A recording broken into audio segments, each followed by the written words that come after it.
Seja muito bem-vindo, meu amigo, minha amiga que está assistindo aqui a live do Testa. Eu tenho certeza que você estava ansiosa para chegar a esse momento, porque eu não estava me aguentando, tá?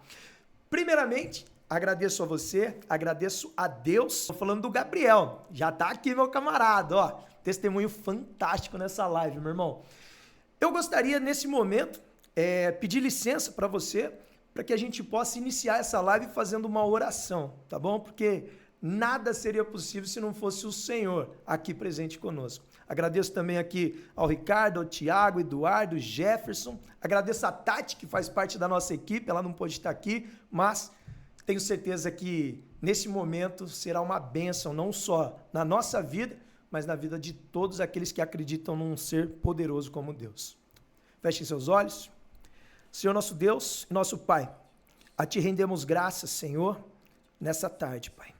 Obrigado, Senhor, porque Tu és bom, Tu és maravilhoso e o Senhor está aqui nesse momento, Pai, e está também no coração de cada um que separou esse momento para nos assistir, Pai, para compartilhar, Senhor, da história, do testemunho que nós traremos, Senhor, nessa tarde.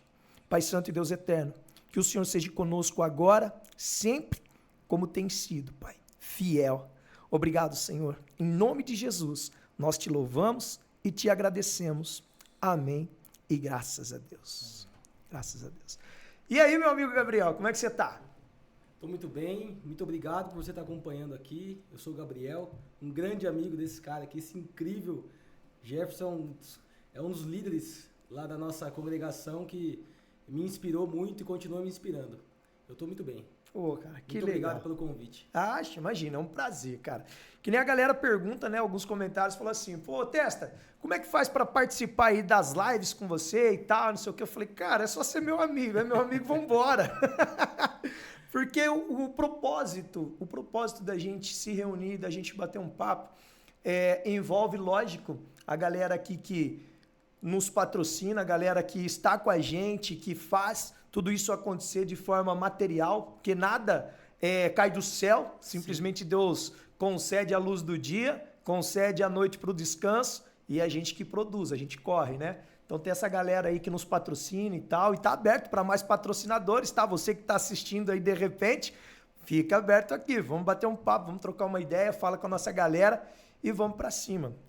O Gabrielzão é um grande parceiro, ele foi muito gentil aqui nas palavras para comigo, eu tenho muito carinho por ele, admiro, ele me inspira também. O testemunho que esse cara aqui tem, eu não tenho dúvida nenhuma, que vai encantar e vai desencantar também algumas pessoas. Vai desencantar aquele cara que está com a mente travada, aquela menina que está com a mente travada, achando que não tem mais jeito, certo? E vai encantar e ter certeza que existe um Deus poderoso no coração daquele que nesse momento também tem um testemunho maravilhoso quanto o dele. Mas, Gabriel, vamos lá. Fala um negócio pra mim. Que em Bauru, há quanto tempo em Bauru, Gabriel? Eu tô em Bauru desde que eu nasci. Mesmo? Tô em Bauru, fui pra Ribeirão, fiquei uns 2 anos morando em Ribeirão, por volta quando eu tinha 7 anos. Mas minha família retornou pra Bauru e eu continuo, já tô aqui há 33 anos. 33 anos, a idade de Cristo, hein? A idade de Cristo não, a idade que, segundo a palavra, ele desencarnou, né? Ele voltou ao céu. Sim. Legal, bacana, cara. Casado? Sou casado com a Natália, sou pai do Arthur. O Arthur tem 5 anos, casado há 6 anos aí. Graças a Deus, muito bem casado. Que bênção, glória a Deus. Profissão? Eu sou engenheiro eletricista e engenheiro de segurança do trabalho. Eu atuo na área de elétrica e segurança contra incêndio. Eu tenho uma empresa de engenharia, então nós trabalhamos desde os serviços na parte elétrica quanto na parte de segurança contra incêndio. Bomba de incêndio, instalação de hidrante, manutenção. Todo esse trabalho para o contexto, para a documentação do alvará do Corpo de Bombeiro. Então toda edificação aí, prédios de uso coletivo, comércios, desde um pequeno comércio até um grande hospital, eles precisam desse alvará do Corpo de Bombeiro. Entendi. Então nós atuamos nessa área, desde a documentação até a manutenção dos equipamentos e a instalação de novos empreendimentos. Pô, que legal, que bacana. E nessa área você já atua há quanto tempo? Nessa área eu atuo há 7 anos. 7 anos. 7 anos. Que Mas legal. eu sou eletricista, já tenho 17 anos. 17 anos. Eu me formei, se não me falha a memória, 17, 16 anos. Mas quando eu tinha 14 anos eu me formei na área elétrica. fiz cursos técnicos, depois fui para a faculdade, engenharia elétrica. Então, eu estou nesse campo aí de batalha da instalação elétrica e segurança contra incêndio faz muito tempo já.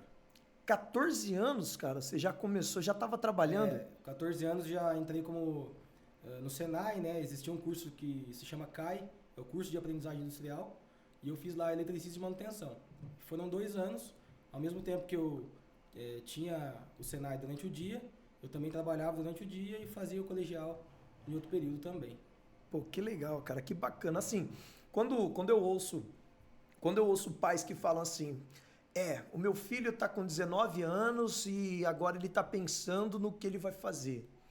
Cara, aí eu ouço e vejo história de pessoa que com 14, com 13 anos começou na lida e aí a gente vê que a formação dessa pessoa é totalmente diferenciada, a postura dela, todos os quesitos, né? A exemplo disso, tô vendo você agora, eu não sabia que você tinha começado com 14 anos e permaneceu todo esse tempo dentro do mesmo segmento, cara. Sim, teve alguns momentos que eu precisei trabalhar com outras coisas, né, devido a algumas crises de mercado, porque quando eu tinha 12 anos eu perdi meu pai. Então foi dessa maneira que eu não tinha um pai para falar, você pode esperar para escolher o que você vai fazer da vida. Então eu já tinha que acordar cedo e fazer acontecer. Porque eu tinha um sonho de fazer faculdade. E a faculdade era muito cara. O cursinho em si, para uma faculdade pública também, tinha que pagar. Então a forma que eu encontrei para poder suprir esse futuro gasto que eu teria com esse sonho da faculdade era trabalhar. Então eu fui pro Senai para me profissionalizar. Caraca, que bacana, velho. Olha, eu não sabia, você é meu amigo, mas eu não sabia dessa parte não, cara, que legal. Poxa vida, cara, e assim, literalmente a gente não consegue entender, né, os planos de Deus. A gente vê uma perca, mas diante de uma perca a gente vê que fez você acelerar o passo, acelerar a caminhada. Eu tinha a falta do pai, a falta da paternidade realmente é complicada para todo jovem, né?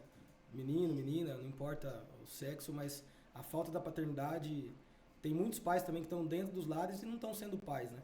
Então, para mim foi bem difícil. Então, eu acabava me inspirando em pequenas atitudes de outras pessoas para colocar como aditivo ali para o que meu pai não tinha para me dar, que ele já não estava mais presente. Eu lembro quando eu passei no processo seletivo do Senai, o sonho que eu tinha era moleque, né? Vou mexer com carro. E o Senai tinha mecânico de usinagem, mecânico de autos e eletricista de manutenção.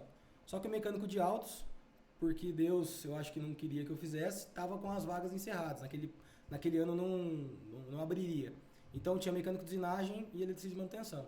Eu sentei na escada do Senai, ali na João Martins Coube, perto da Duque de Caxias, aqui em Bauru, e liguei para um tio meu, um tio avô de Lençóis Paulista, tio Juvencio, e perguntei para ele, tio, qual que é o curso que eu escolho? Eu passei na prova, agora eu preciso decidir. O tio Juvencio tá nativo ainda? Tá nativo. Ô tio Juvencio, você foi o cara, hein, velho? Olha que honra, cara. Olha a importância de um aconselhamento. Porque o tio Juvencio, ele sempre foi uma fonte de inspiração como pai, né?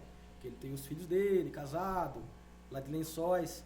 Então, naquela época, né, eu liguei para ele. Ele falou assim, ele mais velho, né, daquele jeitão mais rude. Oi, Gabriel. Eu falei, tio, qual que é o curso que eu posso escolher? Eletricista de manutenção ou mecânico de usinagem? Aí ele falou para mim, você gosta de ficar sujo de graxa? Eu falei assim, tio, eu não gosto muito não. Então escolha eletricista de manutenção. Que legal, velho. Me formei até engenheiro eletricista hoje. Pô, que bacana. Devo muito ao tio Juvencio. Ô, tio Juvencio, ó, forte abraço, parabéns, viu, cara? Você foi o responsável aí por um grande homem, um grande profissional. Parabéns. Que bacana, cara, que legal. E depois você entrou no mercado, você se formou e hoje você comentou que você tem uma empresa, né? Isso. Você é proprietário de uma empresa. Isso. Eu trabalhei muito tempo CLT, né? Eu tenho alguns trabalhos ainda que vem desenvolvendo nessa parte do CLT, mas devido àquilo que o CLT é um pouco a dificuldade, né? A insatisfação que a gente tem. Cumprir hora, bater cartão. Tanto isso quanto a insatisfação, né? Porque eu vejo que o trabalho, ele te gera estresse. E o estresse da CLT é o estresse da insatisfação. Então a gente está insatisfeito com o salário, está insatisfeito com o cargo, às vezes não tem plano de carreira na empresa. Então é um estresse sempre da insatisfação. E o estresse do empreendedorismo é o estresse do crescimento. Porque crescer estressa, tem que gerir pessoas, a gestão mesmo do escritório, a gestão das finanças. Então, tudo aquilo que você tem que aprender te gera estresse. E aí eu tive que escolher qual é o estresse que eu prefiro. E eu acabei escolhendo o estresse do empreendedorismo de um tempo para cá. Então aí eu venho me desdobrando mais, trabalhando mais, tendo mais carga horária efetiva em trabalho em si, investindo mais também, porque você acaba tendo que tirar ali do próprio trabalho que você executa para investir na empresa, mas eu tenho o futuro ali que eu posso prospectar ainda mais coisas além do que eu já estou hoje. Que legal. É algo bem importante, né? Quando você cria perspectiva de vida, com a perspectiva você consegue ter um planejamento e viver bem o presente, mesmo estressado. Agora, quando você é CLT, tô falando algo meu, pessoal. Quando você é CLT, você simplesmente fica sem a perspectiva de crescimento. Você olha para o teto da empresa e fala, não serei dono, não terei o que ele tem, não. Então, daí Exato. isso gera, você cria uma perspectiva maior de crescimento quando você está no topo, quando você cria as possibilidades, as regras, Sim, a execução. Claro que a gente não está aqui para falar que CLT é bom ou ruim, que só empreendedorismo vale a pena, não é assim. É muito baixa a porcentagem da população que empreende. Sim. E o que seria das empresas sem o CLT, né? Sem os empregados.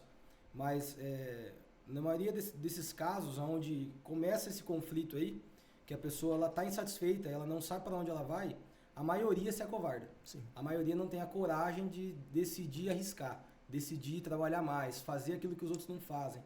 Então, infelizmente, acabam não tendo o resultado que outros têm. Sim, exatamente. Eu brinco bastante, né? O meu primeiro registro na carteira foi com 16 anos, com 18 deu baixa. De lá para cá, foi CNPJ daqui, CNPJ de lá. Então, eu brinco com as pessoas, que as pessoas falam assim, falou, Testa, como que é esse lance, cara, para poder empreender e tal? Eu falei, cara, você já subiu no topo de uma árvore? Ah, não, tenho medo. Você já desceu numa montanha russa? Não. Ah, você já foi na ponta do barco viking para poder... Não. Falei, então, ser empreendedor é gostar de sentir frio na barriga, irmão. Não é? Eu tô falando alguma brincadeira? Não, porque quando eu trabalhava muito mais CLT na época, até então, eu tinha um patrão. Hoje, como empreendedor, eu tenho muito mais patrões. Todos os meus clientes são meu patrão. Exatamente. Então, todos exigem, cobram, ligam. Né? É comum isso. E o estresse a gente acaba tendo muito mais cotidiano ali, né? Um estresse muito mais... Porque o estresse do CLT é todo dia 5 e dia 20, né? Verdade. Agora o estresse do empreendedorismo é todo dia, hora que acorda, dia. hora que vai dormir, domingo à noite principalmente, porque a semana começa ali com tudo aquilo que tem para fazer. Então, o empreendedorismo, se você não tiver um espelho ali de que você é o culpado de tudo que está dando errado, você é o culpado de tudo aquilo que está dando certo, e que você é a única pessoa que pode resolver aquilo da sua empresa, se você não tiver isso claro, você acaba sendo o seu próprio funcionário do CLT e você acaba quebrando também. Cara, e isso acontece na maioria das vezes, né? Sim. A pessoa, ela não delega, somente ela tem a capacidade de execução, e quando ela consegue delegar 50% ou 30% de alguma coisa, ela começa com a convicção de que ela poderia ter feito melhor. Na próxima vez quem vai fazer vai ser ela. Exato. E isso é um vício que mata muitas pessoas que se colocam no mercado para empreender, não é? Sim, porque nós temos duas mãos, né, Testa? Não tem como. A gente não consegue crescer só conosco mesmo. Não tem. Porque a partir do momento que a gente não quer delegar, não quer contratar, a gente não quer ensinar, a gente não consegue crescer. Exato. Porque é mais difícil que fazer bom, fazer perfeito, é ensinar outra pessoa a fazer bom e fazer perfeito. Exatamente. Porque a partir do momento que você consegue ensinar outra pessoa, você está no caminho da liderança. Você está no caminho do crescimento, do trabalho ali. E isso é difícil, aprender. A gente tem um exemplo de um grande mestre que passou pela Terra, né, há 2024 anos atrás, o próprio Jesus Cristo, né? Pegou ali 12 camarada emocionalmente derrubado, psicologicamente tudo louco, diferente da grande massa, e ele foi lá mesmo com toda a sabedoria, com toda a capacidade de execução, ele conseguia ouvir algumas pérolas, vamos dizer assim, sem sentido nenhum, mas ele conseguia gerir aquilo lá e tornou-se aí os 12 apóstolos, ao qual hoje independente de religiões, conhecem, reconhecem e pregam sobre tudo que esses caras fizeram na Terra, né? Sim, nós falamos dele até hoje, né? Nós temos ele como líder até hoje, né? Porque Jesus, ele se fez carne, né? Ele passou por aquilo que a gente passa hoje. Porque seria realmente injusto se ele utilizasse os poderes do Senhor estando aqui na Terra. Então, você imagina você ter 12 pessoas que não... cada um diferente, cada um pensava diferente, agia diferente, e você ter que ensiná-los. O Jesus conseguia gerir as emoções. O que o empresário hoje em dia não consegue, é difícil gerir as emoções. Ele já quer falar, já quer às vezes baixar o tom, aumentar o tom, e não é assim, você não consegue ensinar. E o principal da liderança de Jesus não é só falar, é dar o exemplo, né? Isso, eu ia falar agora. Já vamos para um ponto aí de um lar que eu cresci, meu pai era um cara muito bacana e tal, minha família, mas o lar que eu fui criado era faço o que eu digo, mas não faço o que eu faço. Isso aí é pura hipocrisia, cara. É pura hipocrisia. Então, se Jesus ele fizesse dessa forma, não daria certo. Então, a minha avó fala, né? Sempre falou. A palavra ensina, mas o exemplo arrasta. Isso. Então, a partir do momento que você quer realmente ensinar alguém, tanto na parte do empresarial, na parte espiritual, na parte de atividade física, você primeiro precisa fazer com você. Em você tem que funcionar. Porque se em você não funcionar, ninguém mais vai funcionar. Ninguém vai acreditar em você. Você é o próprio teste. Exato. Você é o próprio teste. É para isso que Jesus nos chama, né? Jesus não chama nenhum advogado para apontar ou para defender a causa de alguém. Jesus ele nos chama para dar testemunho. Porque a partir do momento que o nosso testemunho funciona, realmente o poder de Jesus funcionou na nossa vida. Agora, se não tem funcionado e você quer ensinar outras pessoas, não tem como. Caraca, que palavra, hein? Mano, top. É isso mesmo. Quando a gente fala sobre testemunho, a gente já coloca-se à disposição do que cada um veio fazer na Terra. Entende? Então nós estamos falando aqui sobre família, nós falamos aqui um pouquinho com o Gabriel sobre o lance familiar, sobre o lance profissional, sobre a fé, entende? E agora ele tocou num ponto sobre testemunho. E eu queria chamar nesse exato momento a sua atenção para que você parasse o que você está fazendo. Você fala assim, ô Testa, eu vou lá pegar uma água. Corre, vai lá, pega uma água, pega um chá, vigia, só água e chá tá bom, e senta aqui, porque a partir de agora eu quero entrar num assunto muito delicado. Esse assunto delicado, ele envolve um tema, Gabriel, que agora, na semana passada, cara, mexeu muito com o Brasil, mexeu muito com a mente das pessoas. Sim. Na perspectiva futura do que poderia acontecer. E quando Deus, eu falei que Deus, ele apontou, mostrou você para estar aqui falando, a primeira coisa que eu pensei, eu falei, cara, é um assunto muito polêmico, é um assunto muito complexo, mas se o Senhor colocou no meu coração, eu vou respeitar, eu vou ligar para ele. E aí eu liguei, nós trocamos uma ideia. Sim. E hoje você está aqui.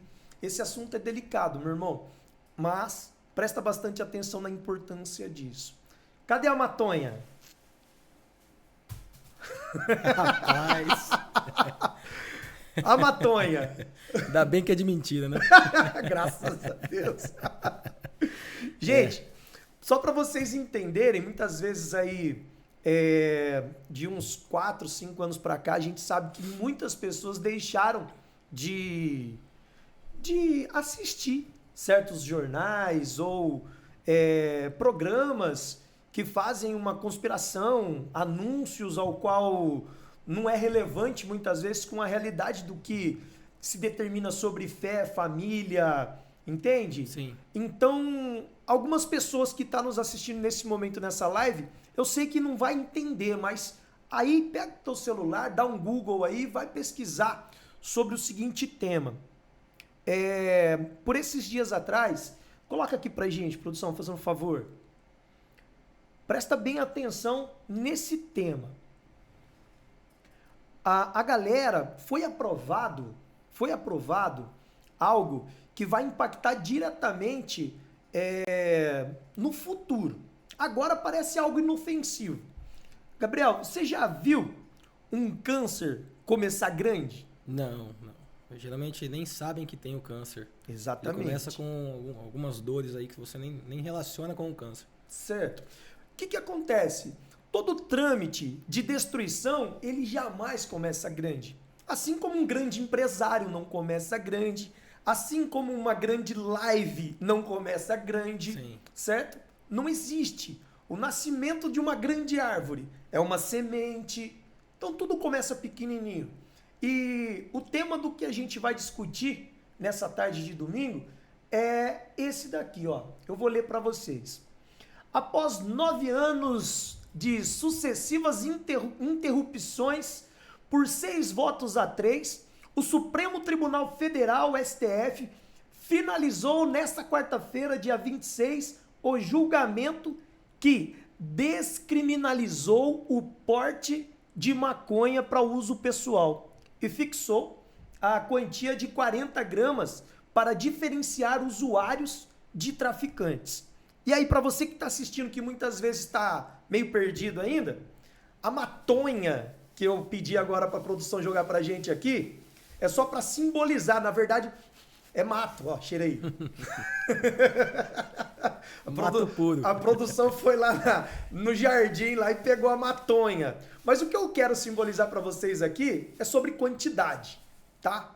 Sobre quantidade. Aqui tem 40 gramas, que é o que foi autorizado o porte. Então, se a polícia determinar nesse momento fazer um baculejo no camarada ali que está suspeito, que a polícia vai dar um baculejo nele e pega uma quantidade dessa com ele.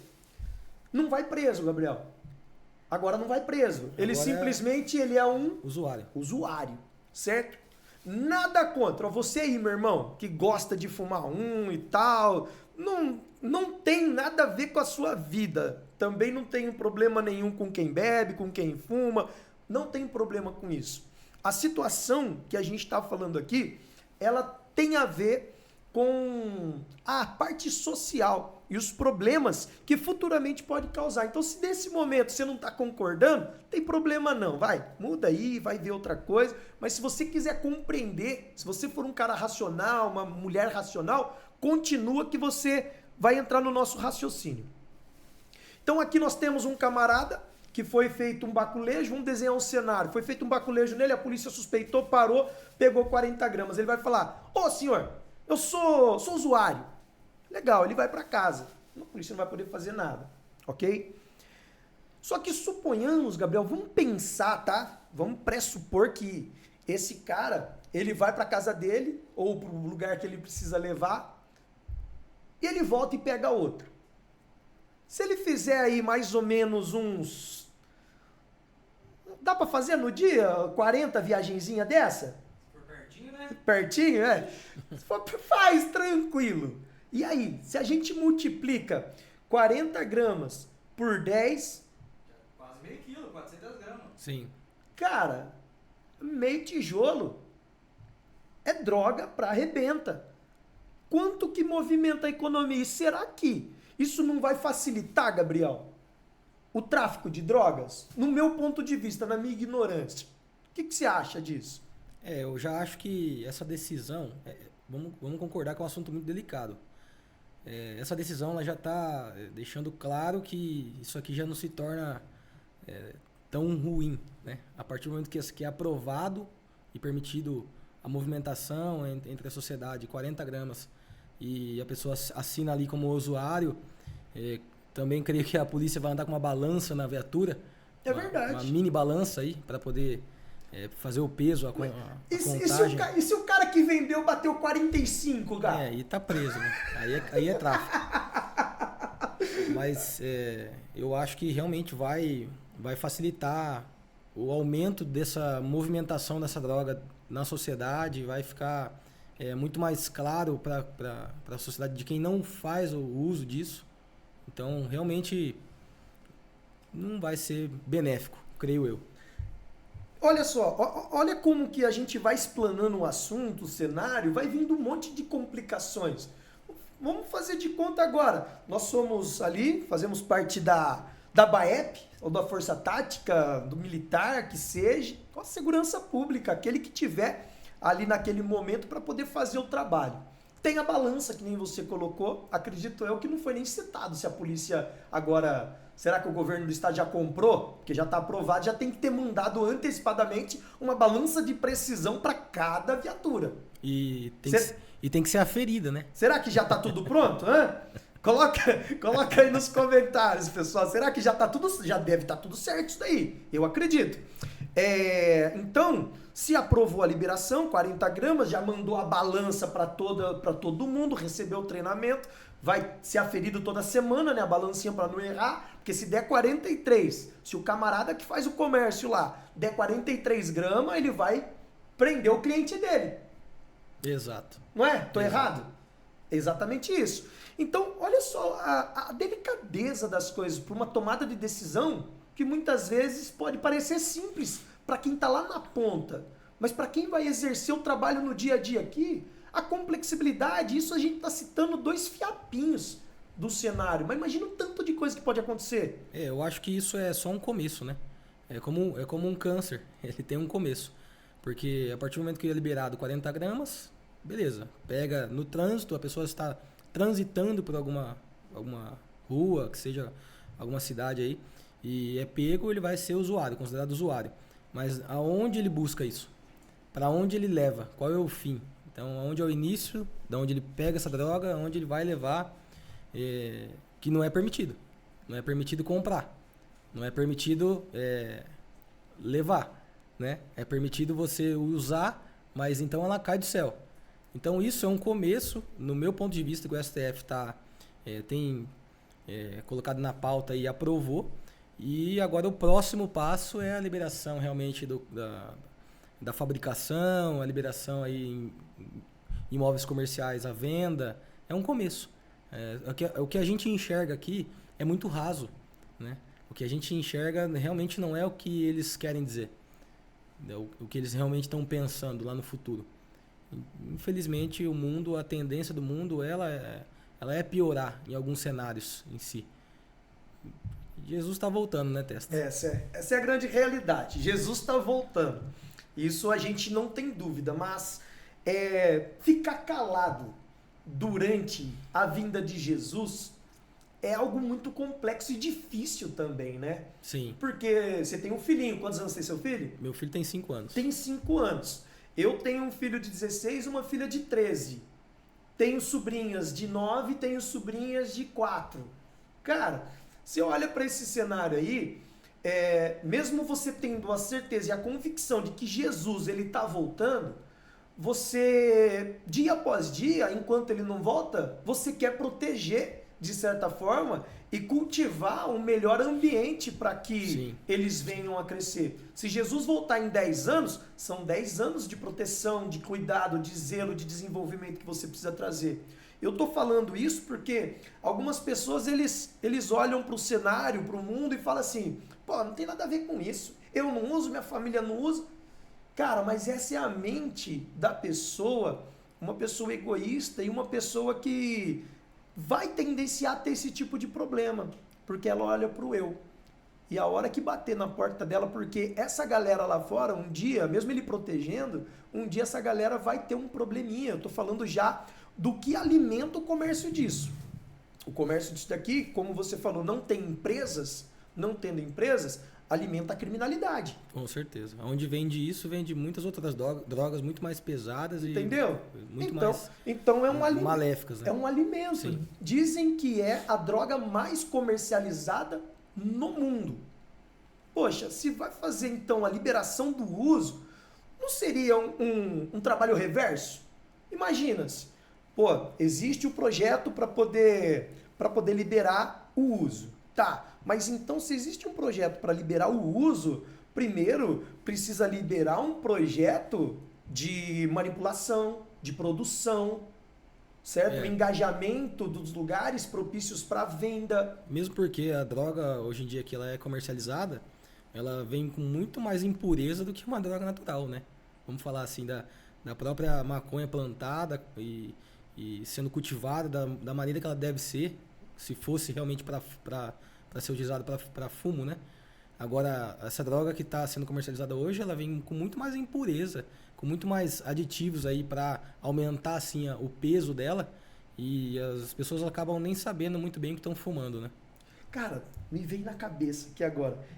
É verdade? Vocês já ouviram falar da possibilidade de misturar esterco? Olha, é aí que tá.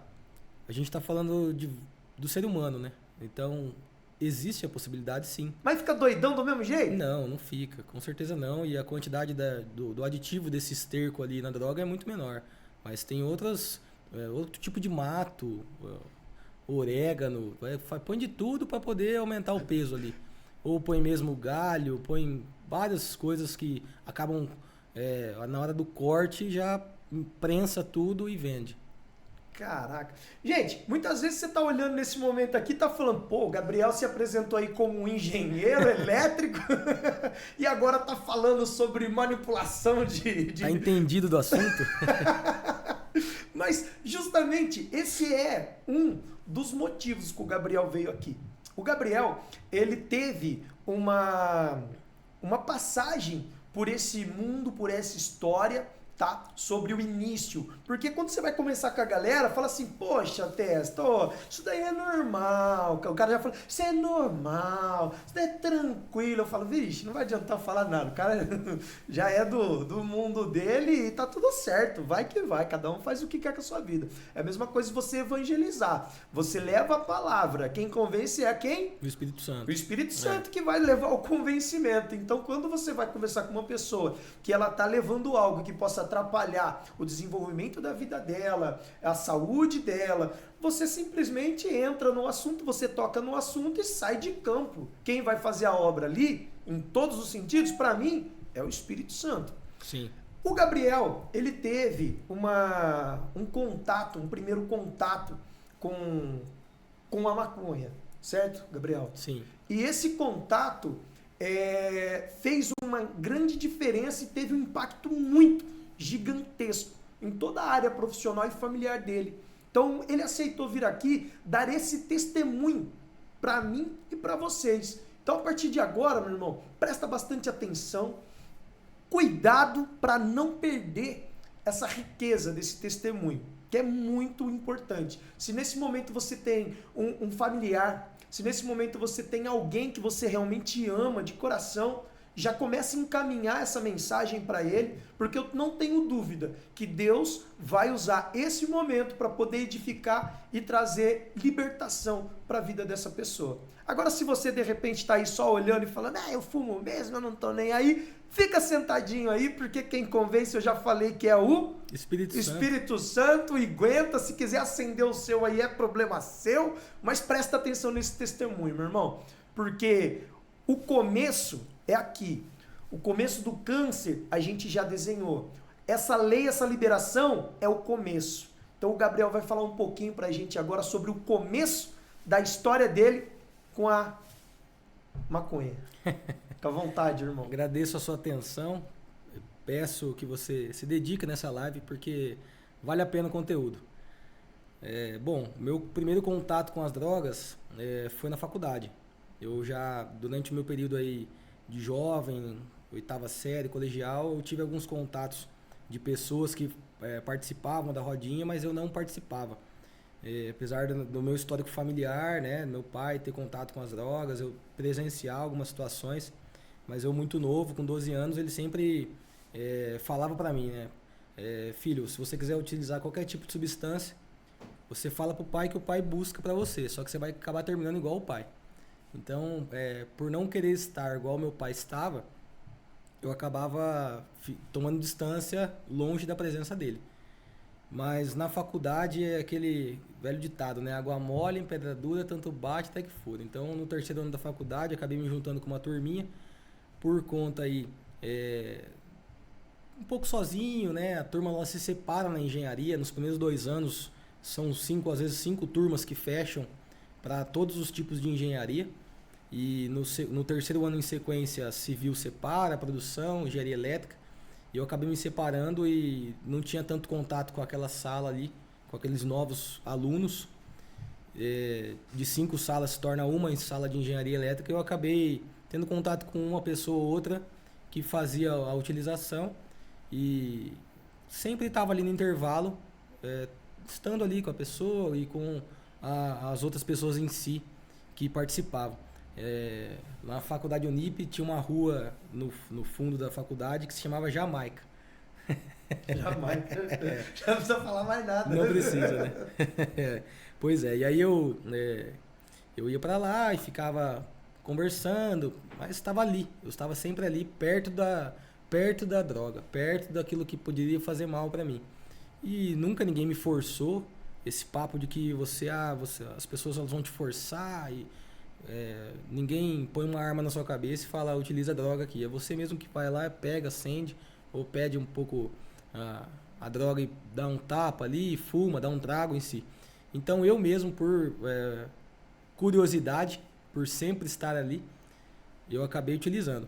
E permaneci utilizando aí uns bons anos da minha vida, aí dos 20, 23 anos, aí 22 anos até uns 27, 28 anos. Foi gostoso os primeiros tapas? Olha, eu não posso falar pra você que não foi, porque foi. A droga ela é boa, ela te dá prazer, mas ao mesmo tempo que ela te dá prazer, ela é boa, depois de um tempo ela começa a te cobrar.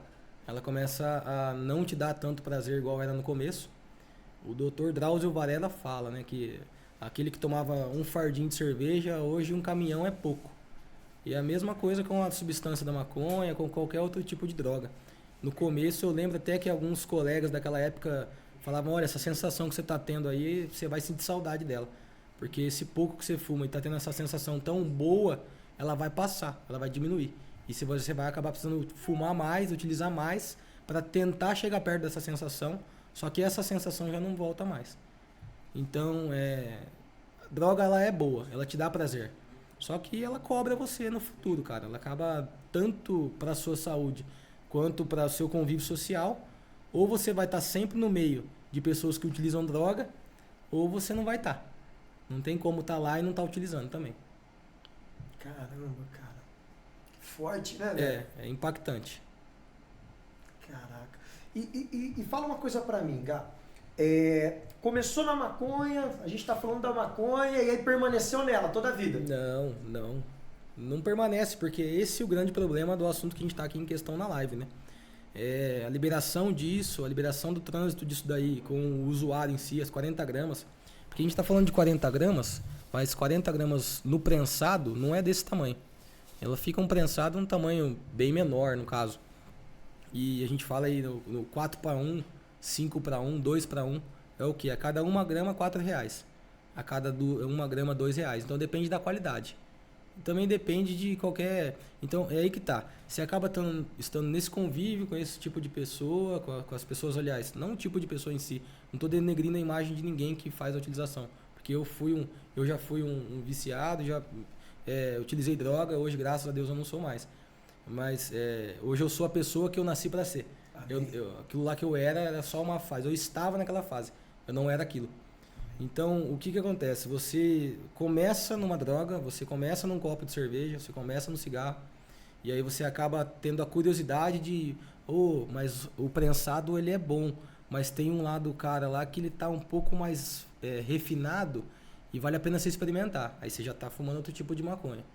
Aí daqui a pouco você já tá fumando uma bucha. Aí daqui a pouco... Bucha? O que é bucha? A bucha é como se fosse a flor da planta. Ela é muito mais cara, né? Aí tem o skunk, aí tem o haxixe. O haxixe é o óleo do prensado. Quando você prensa a droga, você tem... olhando e pesando esses 3 tipos, é a mesma coisa. A evolução da conhece. droga... Não é a mesma coisa. Não, pra quem não conhece, pega por grama. Suponhamos que o polícia tá passando, pega lá. É 40 gramas. Não é maconha, é outra coisa. Na verdade, é a maconha. É outra coisa, mas é oriunda da maconha. Que nem a costela, que é do boi, e a picanha. Só muda o... Ambos fazem parte do mesmo animal ali no caso. Tá? Só pra me entender e sei de casa também interagir com a gente. A picanha ela é muito mais saborosa e muito mais cara, né? Isso. O haxixe ele é muito mais... ele intensifica muito mais o prazer ali e ele é muito mais caro também. Entendeu? Porque a cada quantidade enorme de prensagem de droga, o óleo que se extrai ali, ele é menos, né? É muito menor do que o prensado em si da própria droga. Então, nesse processo, nesse convívio, nesse cenário que eu estava inserido, eu acabei aumentando os degraus ali de acordo com as drogas. Então, eu acabei utilizando alguns tipos de maconha, comecei a fumar cigarro também, bebia mais do que deveria, acabei utilizando também a cocaína em si, conheci, são coisas que começaram a fugir do meu controle. Porque no começo, quando eu lembro que eu me sentei, pedi, dei um trago e tal, aquilo ali ainda estava no meu controle. Depois de um tempo, as coisas foram passando e já não era mais o meu controle. Eu já fazia porque eu estava junto. Eu já fazia porque o outro está fazendo. Eu já fazia porque todo mundo que está ali faz. Por que eu não faço? Então, isso e coisas que hoje eu enxergo que eu também estava aprisionado. No momento que eu estava lá, eu não enxergava. Então, eu passei por alguns estágios de algumas drogas. Só não consegui, graças a Deus, e nem por minha vontade, utilizar o mesclado que fala, né? Que aí você coloca a maconha com o crack. E aí você compõe um cigarro ali. Ou só o crack em si.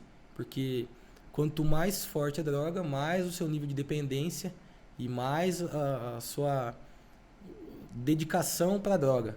Por isso que as pessoas acabam... Cara, dedicação pra droga. Porque olha que frase forte. Porque cara, a pessoa que está na rua hoje, fumando pedra, utilizando crack, ela se dedica 100% para droga. Ela não se dedica mais para ela, para a família. Só que ela não sabe.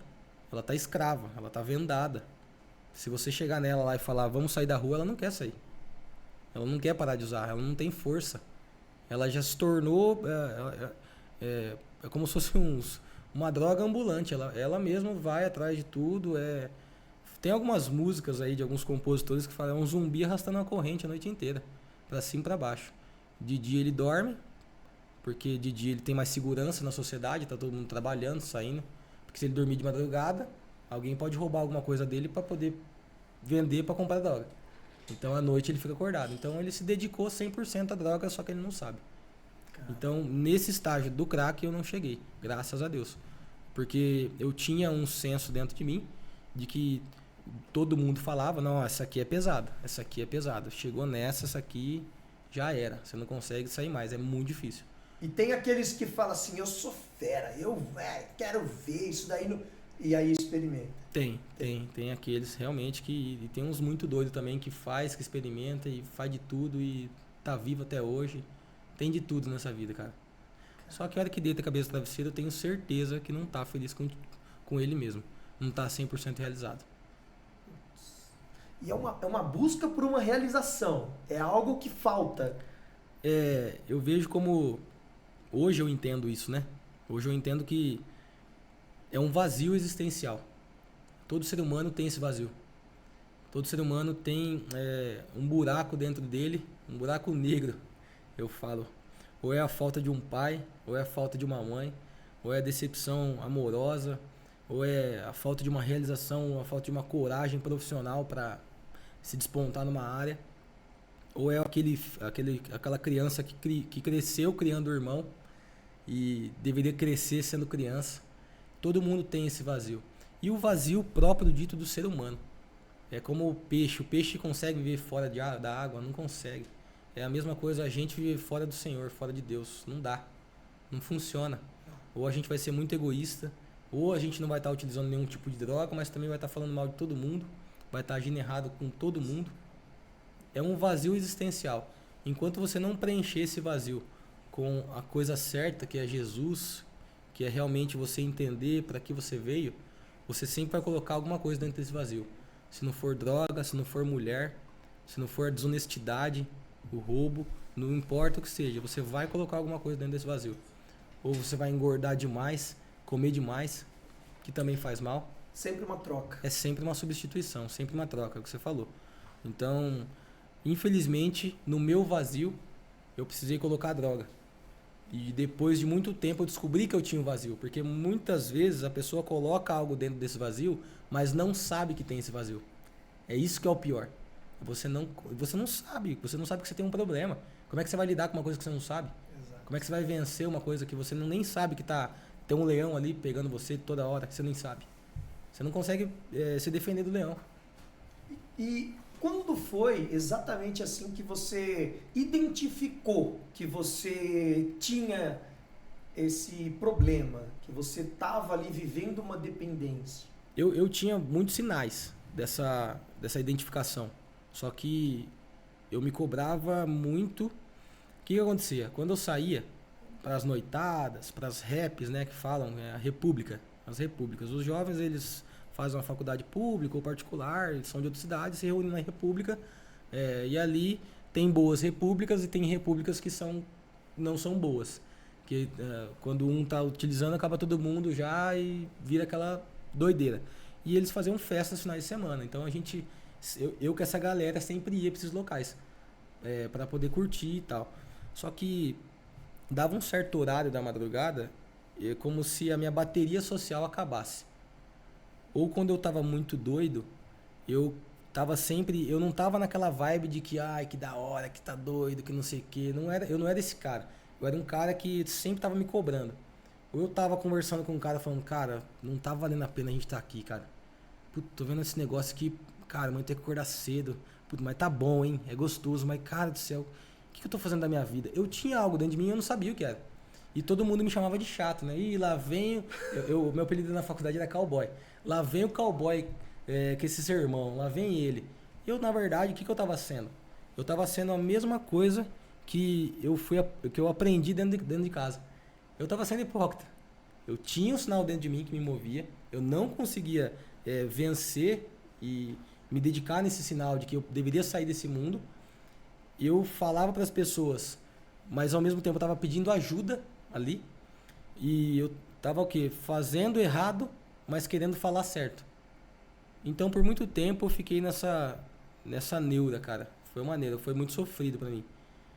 Quando eu deitava a cabeça no travesseiro, 4, 5 da manhã, chegava em casa, eu já morava sozinho. Durante um bom período eu morei sozinho. Eu me cobrava demais. Eu tinha muitos pensamentos ruins, pensamentos até de morte, porque para você que faz a utilização, que está nos assistindo aí, você vai conseguir entender.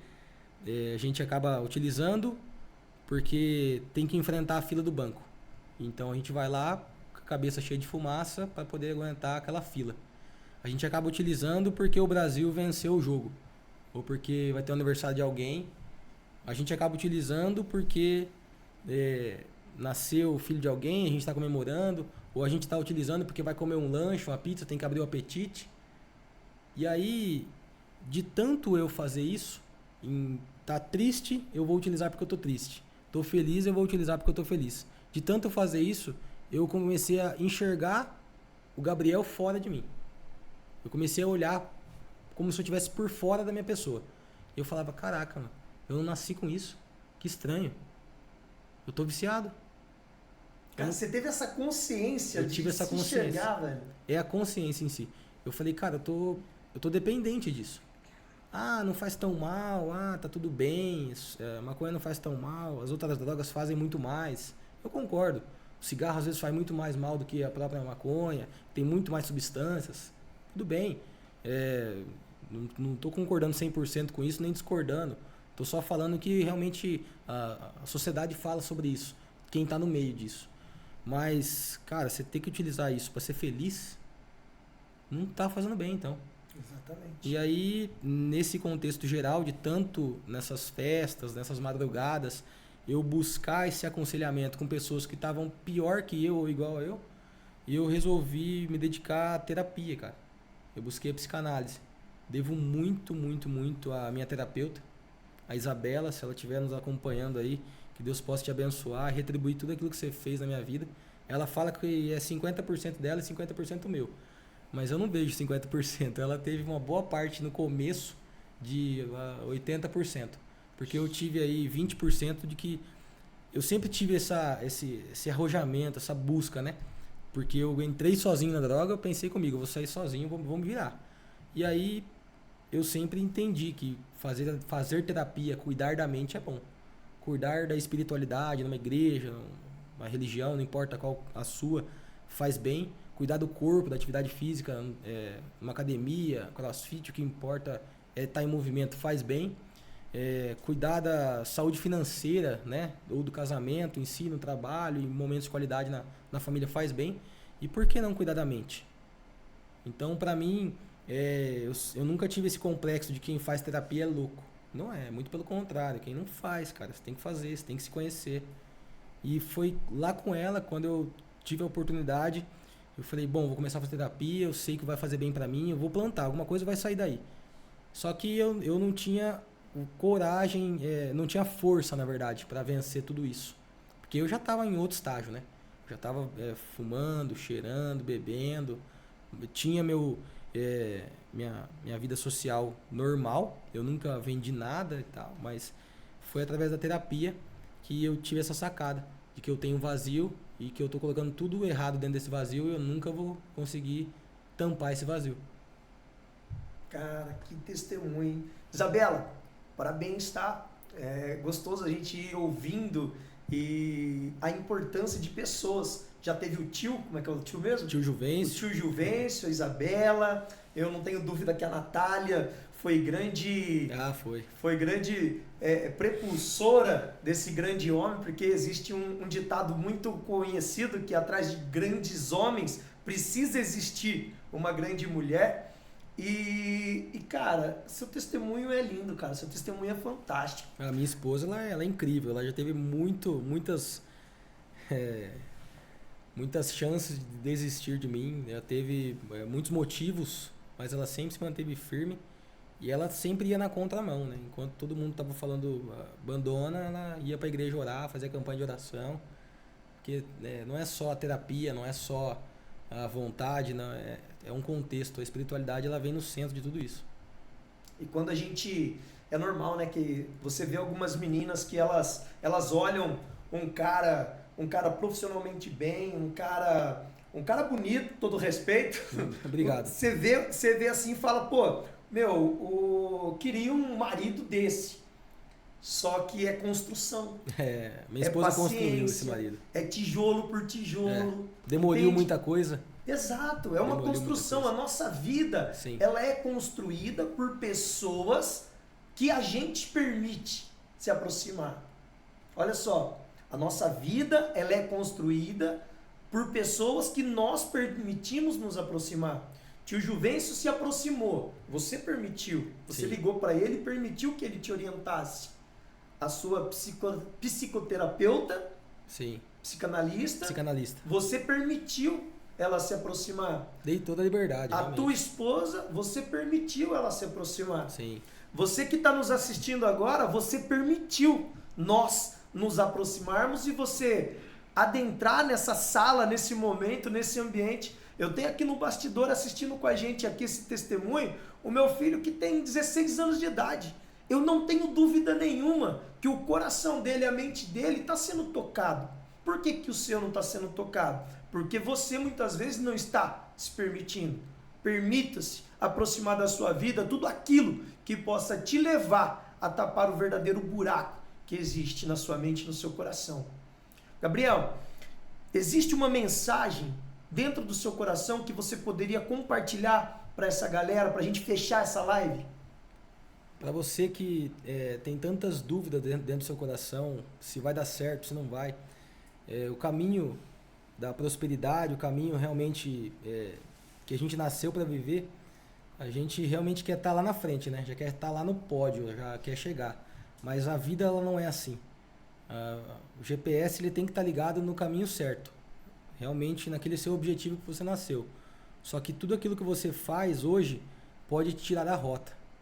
A utilização de qualquer tipo de substância, o excesso de qualquer tipo de vício vai te tirar dessa rota. Então, se você é capaz de se permanecer nesse caminho, eu garanto que o Senhor vai te ajudar a chegar. Só que você não pode deixar nenhuma pessoa, nem você mesmo, o seu próprio leão que está aí dentro, enjaula ele e não deixa ele tirar você desse caminho. Porque uma coisa que funciona nessa vida é a lei da semeadura. Tudo aquilo que a gente planta, a gente vai colher. Se a gente não planta coisas boas, não tem como colher coisas boas. Então, não desista de você. Você tem uma chance, você, por mais que está ainda errando, você tem essa chance. Não desista de você. Enquanto todo mundo pode desistir, você não pode desistir de você. Porque essa era a chama que eu tinha dentro de mim. E é por isso que eu estou aqui hoje, com a ajuda do Senhor, graças a Deus. Graças a Deus. Gabriel, sem palavras, meu irmão. Que Deus venha abençoar cada vez mais a tua vida, Amém. tá? Deus te Que o abençoe. seu testemunho, ele não alcance somente essas pessoas que estão assistindo, mas sim muitas e muitas e muitas outras, que eles nem conheçam essa droga através do seu testemunho. Amém. Certo? E esse começo aqui, meu irmão, a matonha que a gente usou para ilustrar aqui, irmão, é um começo de uma grande desgraça. Sai fora dessa, meu irmão. Tá bom? Que Deus abençoe. Tamo junto e até a próxima live. Valeu. Um forte abraço.